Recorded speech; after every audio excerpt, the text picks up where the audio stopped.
Varicose veins and hijama treatment.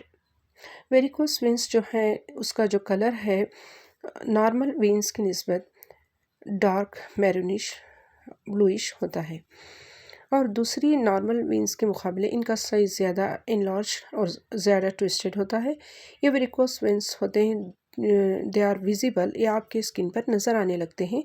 वैसे तो ये नॉर्मली इतना ज़्यादा मेडिकल इमरजेंसी वाला प्रॉब्लम नहीं है फॉर सम पीपल, मगर थोड़े लोगों के लिए प्रॉब्लम सीरियस हो सकती है फॉर सम पीपल। मगर तो चलते हैं इसमें बात करते हैं इसके कॉजेज़ क्या हैं और इसके सिम्टम्स क्या क्या हैं, इन इसके risk factors, how can we get rid of these things and how हिजामा therapy of get rid of varicose veins. Causes, चलते हैं कॉजेज़ की तरफ। आपका बीपी बढ़ा हुआ है तो ये आपके स्किन पर विजिबल होना शुरू हो जाते हैं, या फिर ब्लड फ्लो ठीक से नहीं हो रहा होता है, या हार्ट की तरफ ब्लड प्रॉपरली नहीं जा रहा होता है। ये वाला प्रॉब्लम उन लोगों को भी हो सकता है जो जॉब करते हैं, इनको एक ही जगह पर बहुत ज़्यादा देर तक बैठ जाना पड़ता है डेस्क पे, या उन्हें बहुत ज़्यादा खड़े रहना पड़ता है। ऐसे लोगों को भी ये प्रॉब्लम क्रिएट हो सकती है। अगर कोई स्टमक पेन या स्टमक का कोई प्रॉब्लम है, स्पेशली इन लेडीज़, जैसे कि उन्होंने बर्थ कंट्रोल्स के पिल्स ले रहे होते हैं या फिर मेनोपॉज का इश्यू चल रहा होता है, ये वेरिकोस वेन्स का मसला लेडीज़ में ज़्यादातर देखा गया है। या फिर ओल्ड एज में प्रॉब्लम हो सकती है, ओवर वेट हैं तो भी ये प्रॉब्लम हो सकती है, या फिर family history of varicose veins है तब भी ये प्रॉब्लम हो सकती है। क्रॉनिक एक का प्रॉब्लम है या स्मोक करने से भी ये मसला हो सकता है।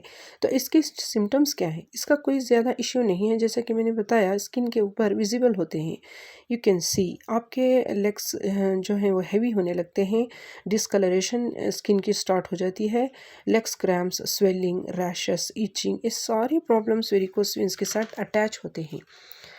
कॉम्प्लिकेशन ये है कि आपकी ब्लड सर्कुलेशन पूर होती है, इससे ब्लड क्लॉटिंग शुरू हो जाती है, वेन्स में इन्फ्लेमेशन हो जाता है, एक्जिमा, ये भी एक स्किन कंडीशन में शामिल है, वो वाला प्रॉब्लम भी अटैच होता है इसमें। Then how can we get rid of varicose veins naturally? अपने आप को कैसे फिट और एक्टिवेट रखना है? बहुत ज़रूरी है कि walking, jogging, exercise, yoga, swimming, cycling, जो चीज़ आपको कंफर्टेबल लगती है do it for your self. इनके साथ साथ अपनी डाइट का भी ख्याल रखें। एक इम्पॉर्टेंट बात यह है कि टाइट क्लॉथ पहनने से भी ये प्रॉब्लम हो सकती है, जैसे टाइट जीन्स वगैरह, और सोते वक्त अपने पैर थोड़ा ऊपर रख लें पिलो वगैरह की मदद से, इससे भी बहुत फ़र्क पड़ता है। हिजामा cupping therapy is one of the best solutions for varicose veins, और उसका बेस्ट सिस्टम यानी रीज़न ये है कि वेरिकोस वेन्स जो हैं उसमें ब्लड थिक होता है या ब्लड फ्लो नहीं होता है, तो हिजामा से आपका ब्लड सर्कुलेशन ठीक हो जाता है, ऑक्सीजन लेवल्स ठीक हो जाता है, आपको आपकी बॉडी में पूरी तरह से ब्लड पहुंच रहा होता है, न्यूट्रिएंट्स आपकी बॉडी को बहुत अच्छे से पहुंच रहे होते हैं। तो हिजामा करवाने से वेरिकोस वेन्स की इश्यू जो है वो रिजॉल्व होते हैं। हिजामा cupping therapy is excellent to do in varicose veins.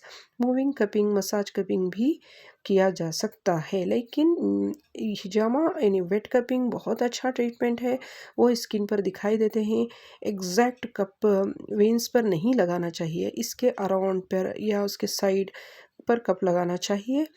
हिजामा से ब्लड फ्लो अच्छा होगा, नया खून आना शुरू हो जाएगा। उम्मीद है वेरिकोस वेन्स को लेकर हिजामा के बारे में आप सबको नॉलेज मिल गई होगी।